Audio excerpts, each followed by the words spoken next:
ಇವತ್ತು ಒಂದೇ ದಿವಸ ಎರಡೆರಡು ಹಬ್ಬ ಅದು ನೋಡ್ರಿ. ನಮಸ್ಕಾರ ಎಲ್ಲ ಕರ್ನಾಟಕ ಮಂದಿಗೆ, ನಾನು ನಿಮ್ಮ ದಚ್ಚು. ಇವತ್ತು ವೈಟ್ ಶರ್ಟ್ ಹಾಕೊಂಡ ಮಿಂಚಾತೇನಲ್ರಿ, ಯಾಕಂತಂದ್ರೆ ಇವತ್ತು ಸ್ವಾತಂತ್ರ್ಯ ದಿನಾಚರಣೆ ಐತಿ. ಅದ್ರ ಸಲುವಾಗಿ ವೈಟ್ ಶರ್ಟ್ ಹಾಕೊಂಡ ನಾನು ಬಂದೇನಿ ಡಾಕ್ಟರ್ ಬಾಬಾ ಸಾಹೇಬ್ ಅಂಬೇಡ್ಕರ್ ಅವರ ಸಮುದಾಯ ಭವನದ ಹತ್ತಿರ.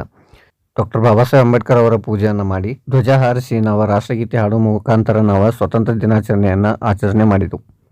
ರಾಷ್ಟ್ರಧ್ವಜನ ಹಾರಿಸಿ ನಾವು ಸ್ವಾತಂತ್ರ್ಯ ಹಬ್ಬನ ಆಚರಣೆ ಮಾಡಿದ್ದು. ಇನ್ನೊಂದು ಹಬ್ಬ ಯಾವುದಂತ ಹೇಳ್ತೇನೆ ಬರ್ರಿ. ಸಂಜೆಗೆ 7 ಗಂಟೆ ಸುಮಾರಿಗೆ ನಾನು ಪಟ್ ಅಂತೇಳಿ ಅರ್ವಿ ಅದು ಹಾಕೊಂಡ ರೆಡಿಯಾಗಿ ಮತ್ತು ನನ್ನ ಫ್ರೆಂಡ್ಸ್ ಗಾಡಿ ಮ್ಯಾಗ ಕುಂತ್ಕೊಂಡು ರಿಲಯನ್ಸ್ ಮಾಲ್ ಕಡೆ ಬಂದು ಒಂದು ಗಿಫ್ಟ್ ತೊಗೊಂಡು ಬಂದು ಮುಟ್ಟಿದ್ದು ಒಂದು ಸಣ್ಣ ಮಗುದ ಮೊದಲನೇ ವರ್ಷದ ಹುಟ್ಟುಹಬ್ಬದ ಕಾರ್ಯಕ್ರಮಕ್ಕೆ.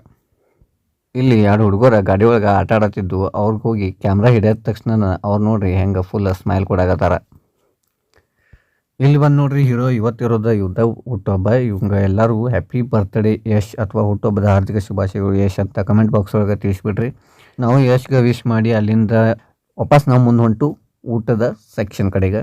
ಅಲ್ಲಿ ಊಟದೊಳಗೆ ಪುರಿ ಮತ್ತು 2 ಥರ ಭಾಜಿ ಇತ್ತು ಮತ್ತು ಒಂದು ಕೋಸ್ಮೀರ ಮತ್ತು ಸ್ವೀಟ್ ಎಲ್ಲ ಇತ್ತು. ಅದನ್ನೆಲ್ಲ ತಿಂದಾದ್ಮ್ಯಾಗ ಅನ್ನ ಸಾರು ತಿಂದಿಲ್ಲ ಅಂತಂದ್ರೆ ಊಟ ಕಂಪ್ಲೀಟ್ ಆಗಂಗಿಲ್ಲ. ಅದರ ಸಲುವಾಗಿ ರೈಸ್ ತೊಗೊಂಡು ಊಟ ಮಾಡಿ ಫ್ರೆಂಡ್ಸ್ ಜೊತೆ ಸ್ವಲ್ಪ ಅಲ್ಲೇ ಟೈಮ್ ಪಾಸ್ ಮಾಡಿ ಆಮೇಲೆ ನಾ ಬಂದು ಮುಟ್ಟೀನಿ ವಾಪಸ್ ನಮ್ಮ ಮನೆಗೆ ಬರುವಾಗ ಸ್ವಲ್ಪ ಮಳೆ ಬರತ್ತಿತ್ತು. ಅದಕ್ಕೆ ಸ್ವಲ್ಪ ತೋರಿಸ್ಕೊಂಡು ಬಂದು ಇವತ್ತಿನ 2 ಹಬ್ಬಗಳು ನಿಮಗೆ ಹೆಂಗೆ ಅನಿಸಿದ್ವು ಅಂತೇಳಿ ಕಮೆಂಟ್ ಬಾಕ್ಸ್ ತಿಳಿಸ್ರಿ.